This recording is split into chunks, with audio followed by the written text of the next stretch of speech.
Hi guys, and welcome to this week's episode of Life and Living with Toby. I'm really excited about this week's topic and I hope you guys had a great week. So today we're going to be talking about love, envy and jealousy. Okay, so I actually hope that I have enough time to get into everything I have to say, but I'll try and make it very short and sweet. So what is love? Is love that feeling that we have towards people, or is there like a stronger definition of what love is? God is love. Guys, let me just put it out there. God is love. And I believe that God is very particular about the way we treat people and about the way we love people. People that He has put in our lives and people that He has caused us to cross paths with. God is particular about it. In the Bible, it says that if you have done this to the least of them, you have done this unto me. When they were saying, "Oh God, boy, we never saw you hungry. We never saw you in the prisons." God said, "If you did this to the least of them, you have done it unto me." So let's just get that out there. That God is so concerned about how we treat other people, right? So let me just get into offense quickly. I don't know why that has been on my mind, but let me just get into offense quickly. So I remember one time in church, my pastor preached on offense, and prior to that, I used to I didn't really understand how to avoid getting offended or how to deal with offense. But it was just one thing he said that literally changed my life forever. He said, when the devil wants to mess up a life or mess up someone's life, he sends demons. But when he wants to wreck a life, he sends offense. Those words hit me like I've never been hit before. It's like somebody threw a stone and didn't hit me. I'm like, so when the devil wants to wreck a person's life, all he needs to do is to send offense. And I feel like that kind of checked me instantly. Like, Toby, you can't even be playing around with this thing. This thing is so costly. It costs you so much. Why would I want to open myself for my life to be wrecked by something, whether so big or so small, called offense? Do you understand? So I've learned over time the importance of me guarding my heart and guarding myself against offense. And even when offense comes, me learning the right way to deal with it. So let's talk about envy and jealousy, for example. Now, let's see, let's say there's somebody in your space now who seems to be ahead of you or seems to have the things that you would like to have. It does something to you. You feel like, how about me? Sometimes those thoughts come. In fact, most times it comes. And I'm personally of the opinion that when you find a need for you to improve, that's a good thing. However, there's a very thin line between you being inspired by somebody's success and you getting into envy and jealousy. But I think the real question is, okay, let me say your name is Tolu. Tolu, why do you think that you deserve that good thing that you're believing for, and that person, the other person doesn't deserve it? Why should you be trusting God for a car or a house or for a promotion, and that person that has it, do you understand, you are envious of that person? Why do you think that you're the one that deserves it alone? Why don't you feel that the other person also deserves to have a good break? Just how I mean, at the end of the day, we are the body of Christ. We are the body of Christ, every single one of us. And it almost, if you think about it that way, it doesn't make sense for you to be envious of your brother or your sister. Do you understand? Why would you look at somebody and be uncomfortable with the fact that that person has that thing that you want?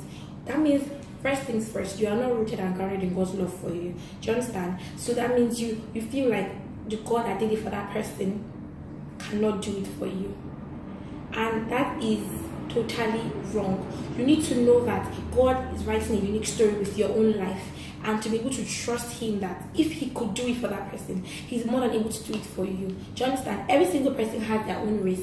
Every single person has their own journey. Are you trusting God with His plans for you? Are you trusting God that if He has placed something on your heart, he's more than able to, bring that thing to pass or to fulfill those desires that he has placed in your heart. Do you understand? I remember King Butler saying it as well, that the two most dangerous places to be, one is to be in out of God's will for your life, and the second is to be in offense and bitterness. So my question again is this: are you really like aware that God has good plans for you? I'm going to give you a very, very practical example. Let's say like a few years back, I had somebody that was in my space, and it felt like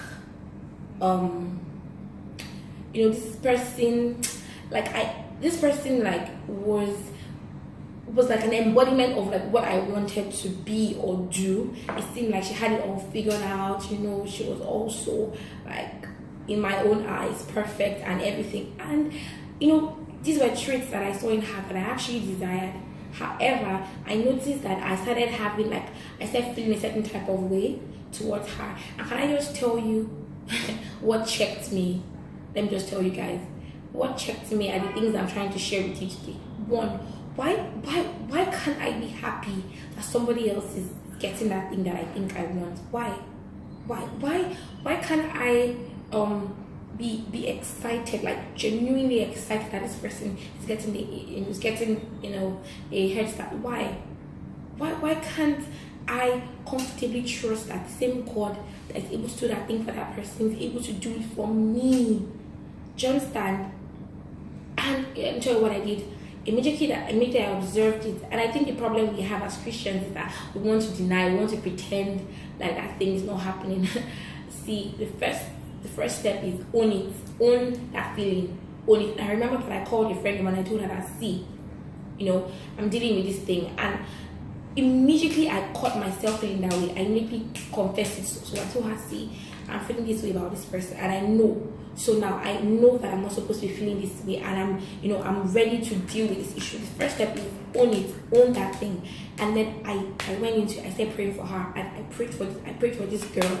I prayed for her so much that all I could think about was for more good to even happen to her. So basically, everything that I felt like I wanted for myself, I started praying it for her. I started asking God, and before I knew what happened, guys, I'm not saying it happened overnight, but consistency. I grew to love this person, and we became such good friends. We're such good friends today, and I would have lost out in that relationship if I was busy there being petty and being envious of this person. This person has been such a blessing to me. I can't even begin to get into it. But my point still remains that there is absolutely no reason for you to be threatened by any other person's success. We hear this thing so many times that, oh, the sky is big enough for everybody to fly, But then, okay, let's even backtrack a little bit. We are the light of the world. We are the salt of the earth. Do you understand? The earth is so big. The world is so big. We need different lights to shine for that light to be seen. Just what I'm trying to say. So everybody needs to be comfortable in where God has placed them. You are equipped to do something that only you can do. But then when you realize that the other person's success is not a threat to you, the other person's accomplishment is not a threat to you, when you realize that God brings people into your space for a reason, then you absolutely have no reason to be envious of them. And I'm giving practical examples of how this thing works. I know that I've gotten into offense and all that, but I feel like it's very important. Also, unforgiveness. Unforgiveness is sore.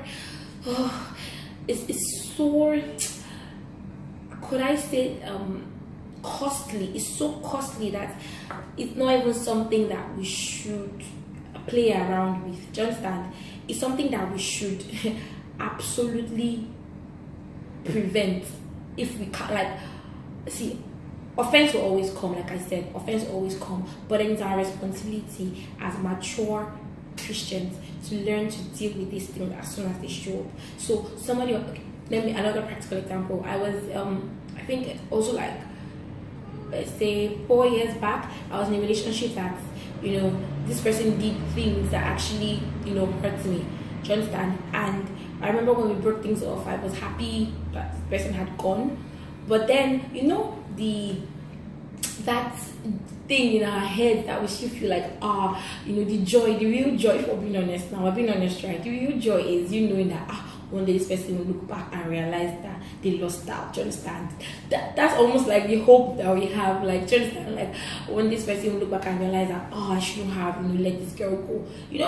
If I'm being honest, that was the desire I had in my heart. Or if I'm even being absolutely truthful, or like the person will meet somebody that will show them. Do you understand?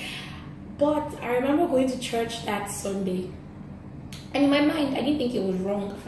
I thought it was like, a right expectation to have. I'm not even joking here. And I went to church this Sunday, and Pastor Ayo was talking about unforgiveness, and he said, that person that hurt you, you need to pray for that person, and not just pray, oh God bless this person, but you need to pray for this person that whatever hurt the person caused you, the person will never experience. I'm like, what? That this person will not experience? I'm like, no. I'm like, God, are you telling me that I'm supposed to pray for this person to that extent? And then he even went for that and said, you wish the person would reach for his. I'm thinking, nope.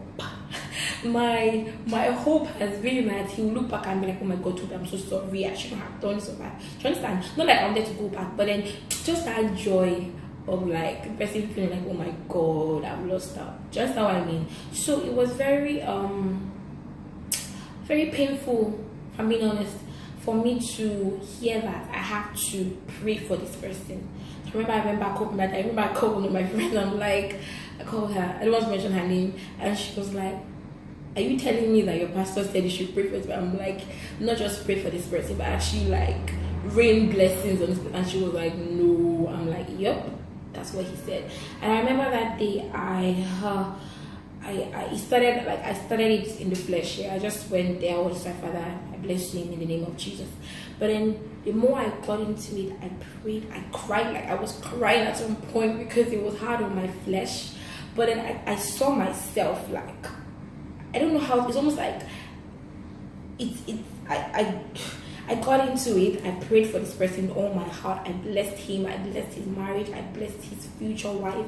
I blessed him. And can I just be honest with you? I felt like that was actually the day that I had my healing from that. I can't even explain it to you. If I see this person today, I'm going to be so happy to shake hands with them, or even and I feel like I've also sown seeds in my own life just by doing that singular thing. I don't even know what I'm trying to say, but I feel like I know that yes, I might be giving maybe examples that are not that serious. I know that it could even be more serious things that could have happened to you, or in your own experience might be different, or even more extreme. My point is that unforgiveness never does you good. Offense never does you good. Like you heard me say, it wrecks a life. Do you understand? And I know that we're all believing God for great things and for our lives to be beautiful and to make sense. Unforgiveness is not your friend. Unforgiveness is that thing that you have to let go, no matter how hard it may be. That's why we have the Holy Spirit to help us. It's our very, very present help. So it's important that we know that it is so important that we don't even want to mess around with offense. Like we don't even want it. It's so like it literally like eats up your bones. Like it's so many things. Offense leads to sicknesses. It leads to even death. Yes.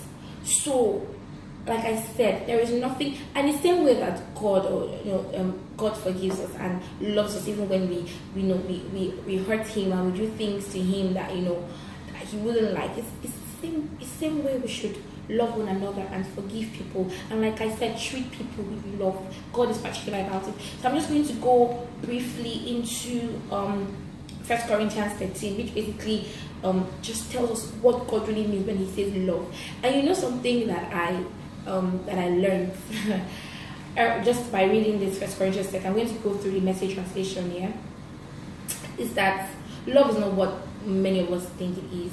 Like, you'll be so checked by the time we are done with this. So it says, if I speak in the tongues of men and of angels but do not have love, I'm only a resounding gong, a clanging cymbal. If I have the gift of prophecy, so you can have the gift of prophecy, yes, you can know all mysteries, all knowledge, you can have faith that will move a mountain, yes. So the fact that you're doing all these big things does not mean that you're working in love. Because the Bible says you can have all these things and then still not be in love. Isn't that so scary though? So it says, and you have not love, you have nothing. Wow, you have nothing. So if you possess, if you give all that you possess, this one checked me, guys. This one checked me. Like, so it's possible for me to give all that I have and not do that thing in love. Like, really? Like, it's possible for me to say, oh, I'm giving away my house or my car or all my life savings, and it will not be in love. That checked me, guys. That really checked me. So he says that if I give all that I possess to the poor and even give up my body to be burnt, it's almost unbelievable. Like, so I could do all these things that sound nice or that, you know, looks nice, and then it's not in love. He says you gain nothing, so you might as well keep that money in your account because you just dashed it out. Really, there's no reward for it. It's not in love. You gain nothing. It says, so what is love? Love is patient. Love is kind. Are you kind? Are you patient? You know, it doesn't envy, you see? It doesn't boast. Love does not envy. Love does not boast. It is patient. It is kind. Love does not envy. Love does not think about its own self. It does not insist on its own right. Okay, I'm getting carried away. Let's go. It says, love is not proud. It does not dishonor others. Are you honorable? Do you honor people, or are you dishonorable? Do you understand? Do you honor the authority God has placed in your life? Do you honor the people that God has placed in your life? If you don't, you're not walking in love. It says love keeps no record of wrongs, guys.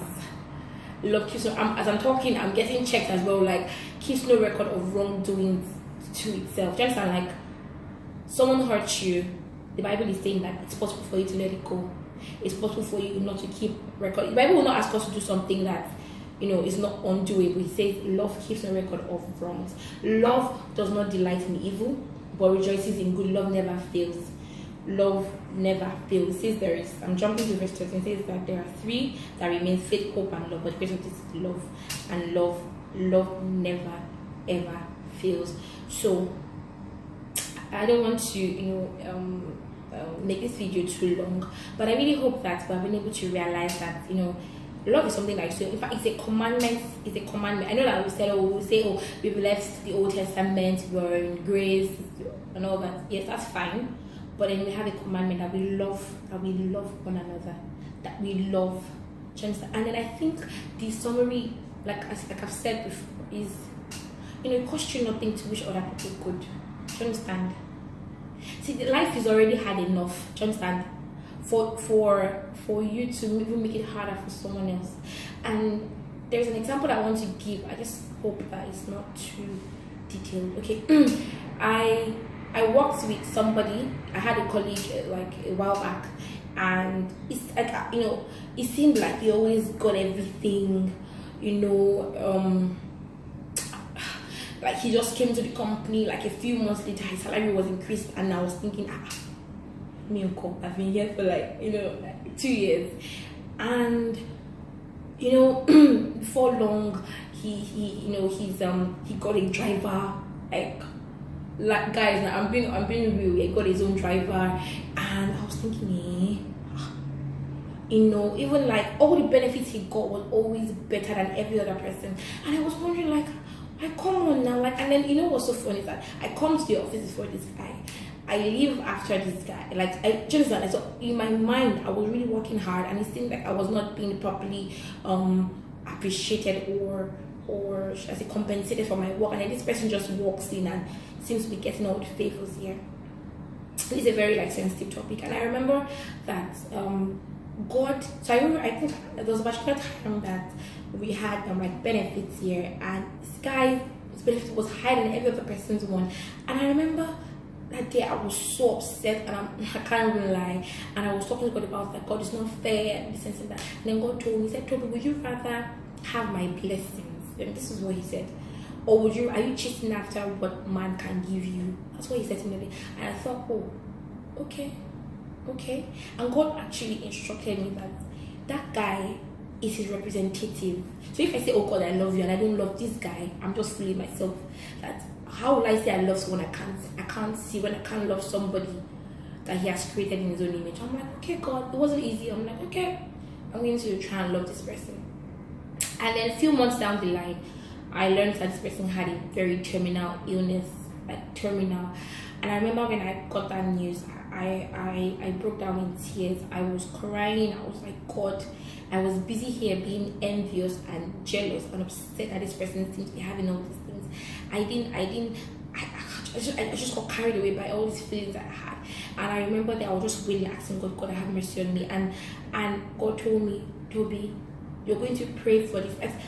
Just like he had put me in that person, like God had brought that person to my space for something bigger than all the envy I was feeling. But then I was too carried away to see it. I was there busy being angry and being, offended.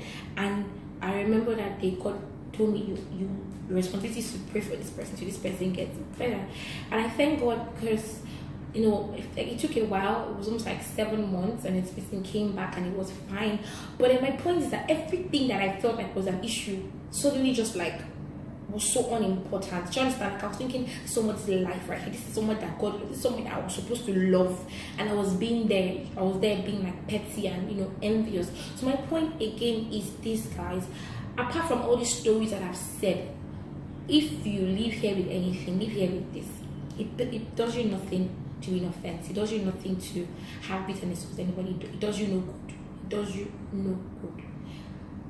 It's much sweeter to be in love. My pastor shared this story one time about somebody that I think he had maybe shared an idea with, and then the person stole that idea and went ahead and pursued it.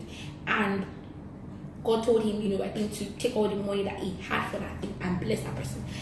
How silly does that sound? I'm sure it must have hurt him, in his flesh to do that kind of thing. But then, guys, the blessings of working in love, the rewards of working in love cannot even be overemphasized. It cannot be. It always pays. And like I said, it's the little foxes here, the little foxes that destroys the vine.